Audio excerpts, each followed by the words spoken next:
नमस्कार दोस्तों। नमस्ते उत्तर प्रदेश, नमस्ते मुजफ्फरनगर, नमस्ते चांदपुर।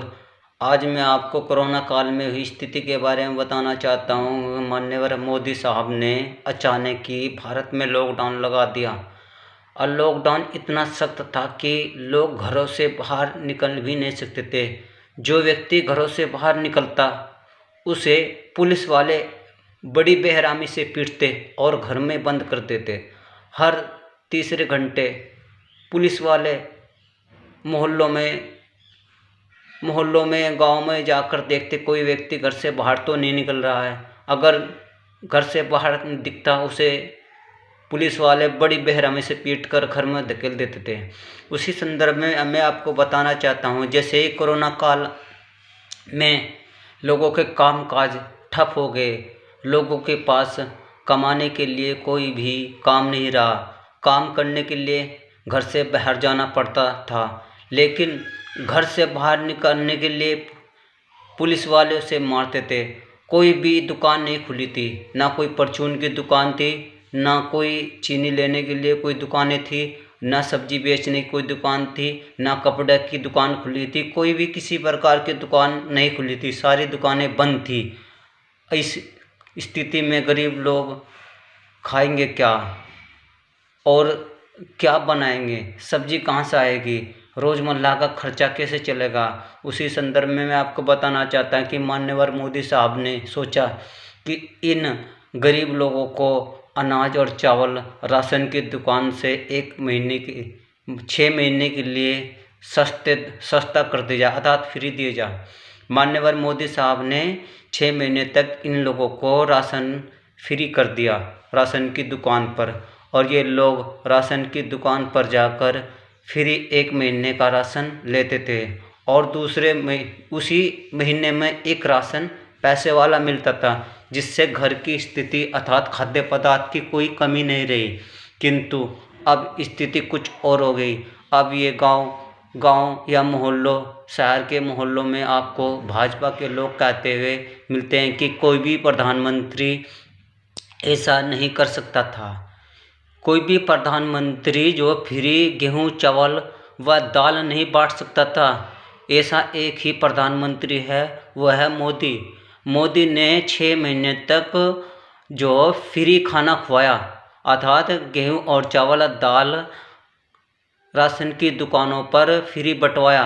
मैं पूछना चाहता हूं उन भाजपा के अनुयायियों से, क्या आप यह अनाज कहाँ से लाए? ये चावल कहाँ से आया? ये दालें कहाँ से आई? और इसका मालिक कौन है? इन खाद्य पदार्थों का मालिक कौन है? जो पूरे भारत में फ्री बटा, उस खाद्य पदार्थ का रियल मालिक कौन है? सारे भाजपा के जितने भी छोटे मोटे नेता हैं, मैं उनसे पूछना चाहता हूं कि ये खाद्य पदार्थ आपने बांटे, इनका मूल रूप से मालिक कौन है?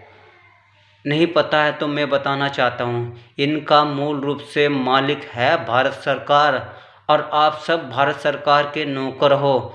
वे बार बार ये मोहल्लों में ये जिक्र करते हैं कि मोदी ने जो फ्री राशन बांट दिया, तो मैं उन्हें बताना चाहता हूँ कि मान्यवर मोदी साहब की को 1 महीने में 1,60,000 रुपये सैलरी मिलती है।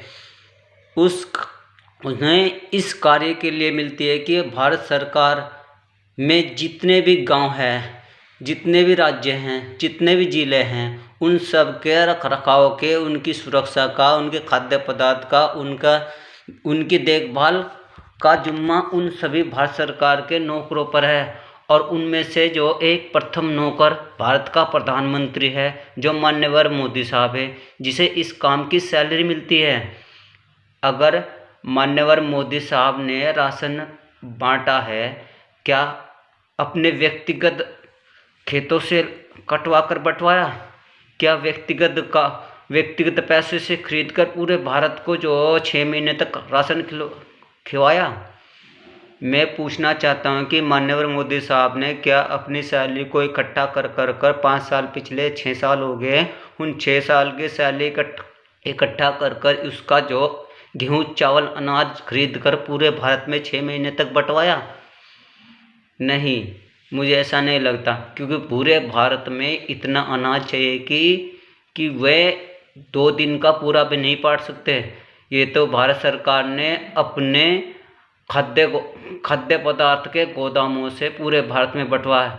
केवल मान्यवर मोदी साहब ने इस पद की गरिमा को रखते हुए ये काम लोगों के हित में किया, इसलिए वे सही प्रधानमंत्री थे।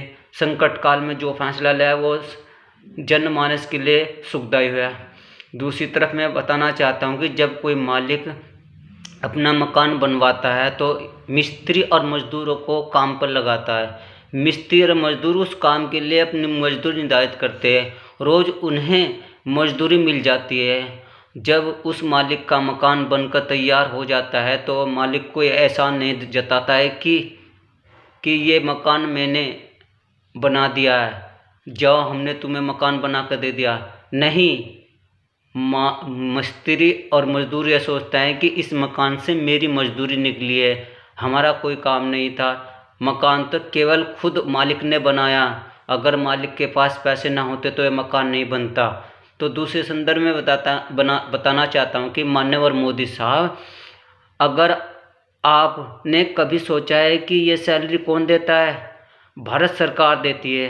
भारत सरकार के पास यह पैसा कहाँ से आता है, उसके बारे में बताना चाहता हूँ कि भारत सरकार के पास यह पैसा टैक्स के रूप में आता है। टैक्स कैसे इकट्ठा किया जाता है?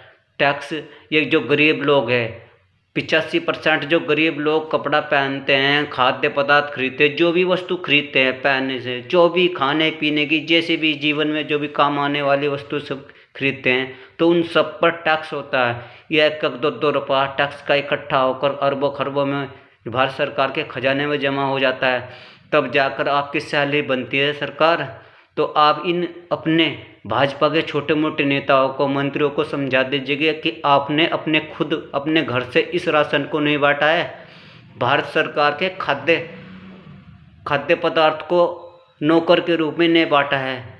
इसलिए मैं कहता हूं कि भाजपा के लोग गलत आपका प्रचार कर रहे हैं, भाजपा के पार्टी के जनाधार को घेर रहे हैं, आपको गलत नीति पर ले जा रहे हैं। तो माननीय मोदी साहब, इन अपने भाजपा के अनुयायियों को समझाओ, इन्हें ट्रेनिंग दो कि कैसे हम अपना अस्तित्व बचाएंगे। अगले 2022 में आप जो यूपी हार जाओगे, इसलिए कह रहे हैं कि आप यूपी ना हारे, तो अपने इन भाजपा के नेताओं को समझाओ कि क्या करना है, कैसे करना है, झूठी अफवाह न फैलाए। जय हिंद, जय भारत, जय रविदास।